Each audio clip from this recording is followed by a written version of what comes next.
Welcome to Neli's Nook. Today I will share with you how to do measure, mark, and fold patterns.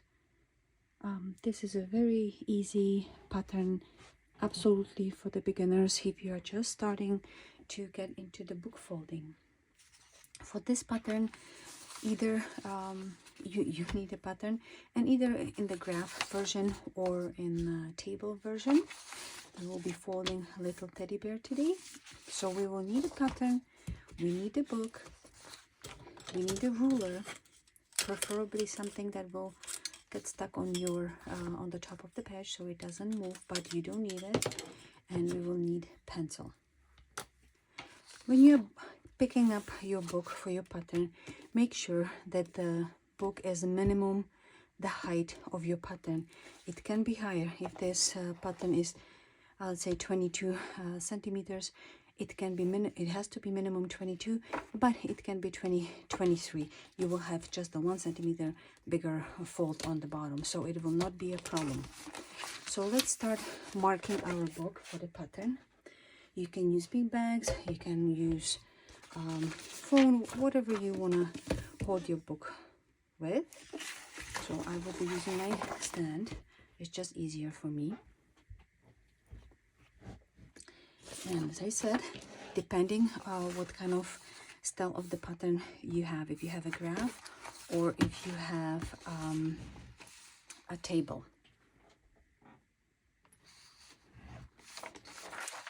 With the graph, let me show you first with the graph. I already marked some of them, so just want to make sure that I have the right pages for you. All right.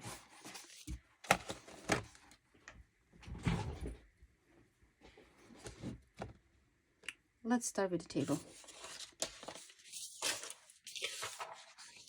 When you have a table for this pattern, the first number will be your page number, which has to match your book. Okay?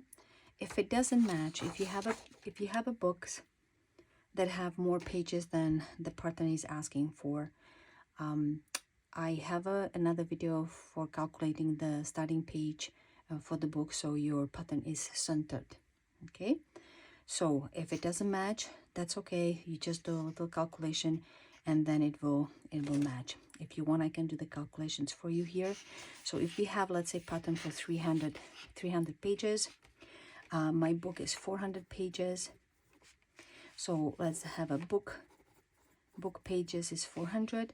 Our pattern is 300, so we will just deduct it from 300, and that will leave us with 100 pages. In order to center it, it means that I have extra 100 pages in the book. So I have to divide it by 2, which is 50. So my starting page in this book, you cannot have an even number, it has to be odd. So either my starting page will be 49 or will be 51. Doesn't matter. So it means that my page number on the pattern is, let's say, 93 right now, and my page will be 93. But if I have a bigger book, I have to always add whatever this number will be in your calculation. You have to add it to your page. So it will be plus, in my case, it's a 51. So it will be 9143. So it means page number 143 in my book will be page number 93 in my pattern. And every single time you go to any page number, let's say 141, I have to add 51 in order for me to know which book page I am on in my book, if you do not have an exact number of pages.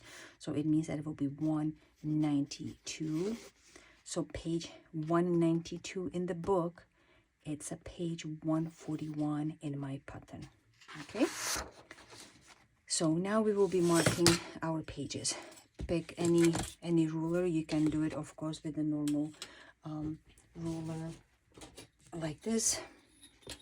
Any ruler you can do. These are just easier because they hold nicely on the edge of the book,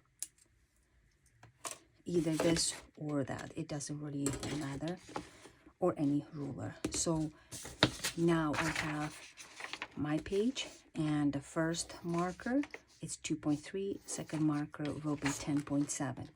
So it will be 2.3 and 10.7, and that's all you will be marking. You will have only 2 marks on your page every single time.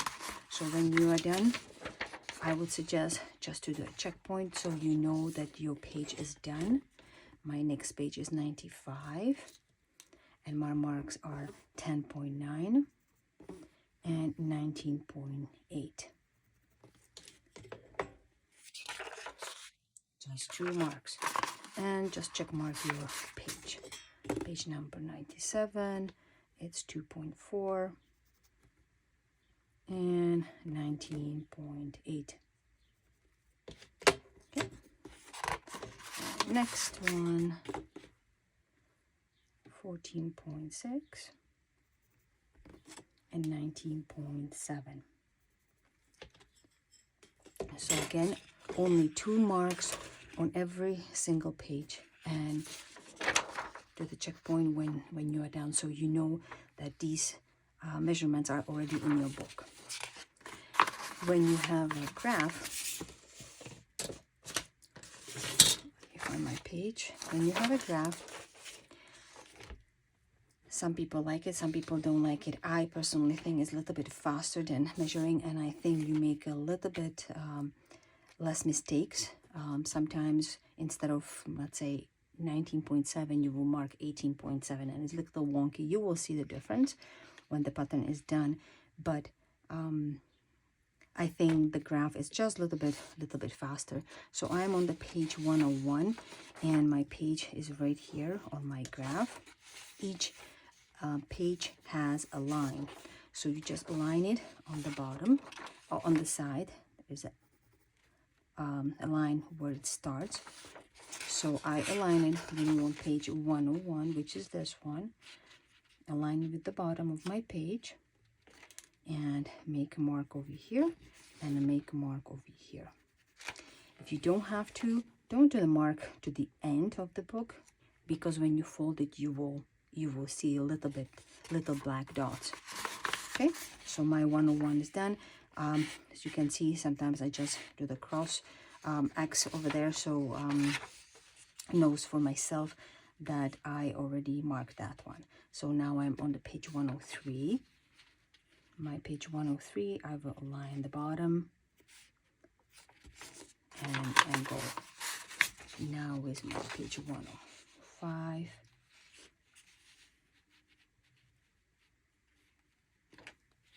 It's right here and right there. So only 2 points.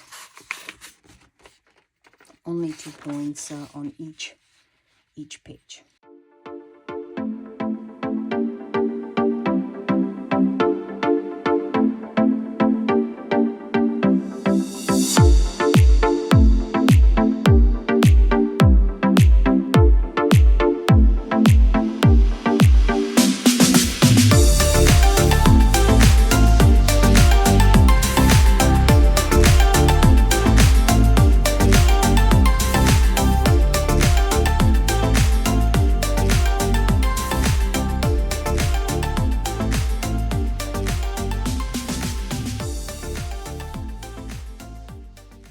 Now that we have our book marked, we will start folding. You have 2 options. You can fold it 90 degrees, or you can use your ruler. The bottom, I will use the ruler because it will make a nicer fold. So if you can put your ruler to the bottom of the page in the corner and go to your mark and for your page, and you can use your bone folder if you want, just to kind of crease it, and then I crease it again so you have a nice sharp. And the same we will do it on the other side. So your ruler will be right to the corner of that top left corner. We will fold the page crease a little bit. You can see it's almost done creasing, and then I'll just do it with bone folder again and just leave it as it is. And I have a 1 page that is ripped over here.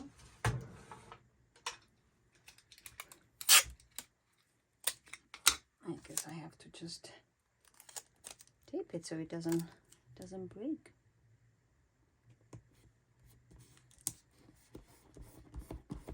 There we go. Alright, so now we will go to the edge and to my bottom mark. Hold your ruler, mark it, and let's crease it this way. Now we will go on the top, put it to your mark over here, hold your page, you can crease it, so it will be easier to fold it, and then just crease it again, and that will be your page.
Our cute teddy bear is done.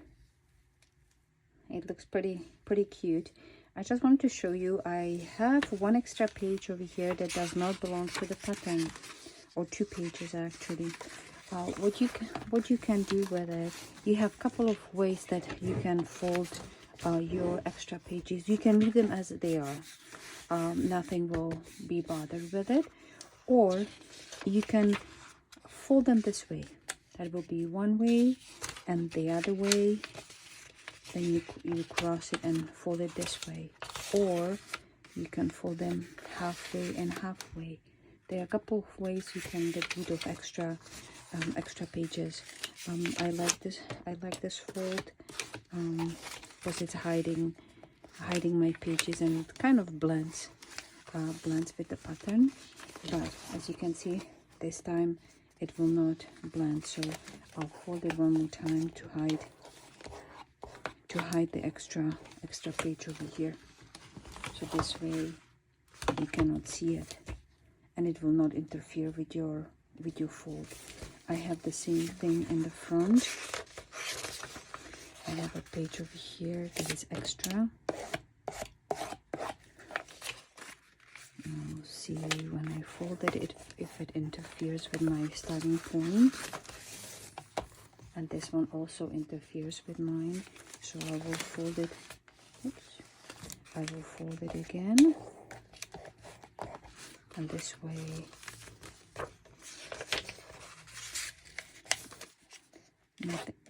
nothing will bother me.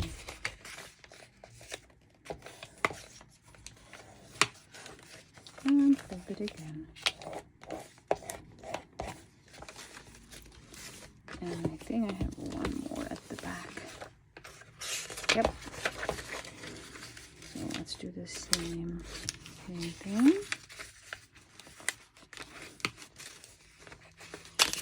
Oops. Make sure you crease it nicely. Okay. And half again. And that should be all. Now you cannot see extra pages, but you can keep them if you like them. So this is our measure, mark, and fold.